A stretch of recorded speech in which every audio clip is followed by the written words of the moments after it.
We'll guide you through how to change Google Drive sharing permissions easily. If you find this helpful, consider subscribing and liking the video.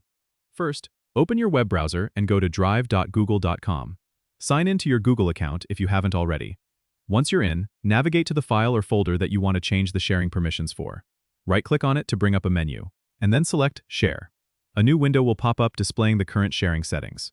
Here, you'll see who currently has access and what kind of permissions they have.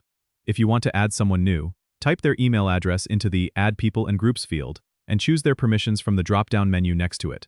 You can select Viewer, Commenter, or Editor depending on what level of access you want to grant. If you want to change the permissions for someone already listed, click the drop-down next to their name and select the new permission level. To remove someone's access completely, click the X next to their name. Once you've made all your changes, click Send to notify new people, or just Done if you're modifying existing permissions.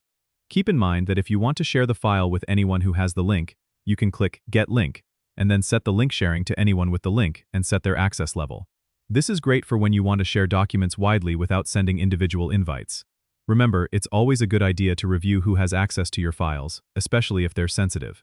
Don't forget to subscribe and comment if this helped you out.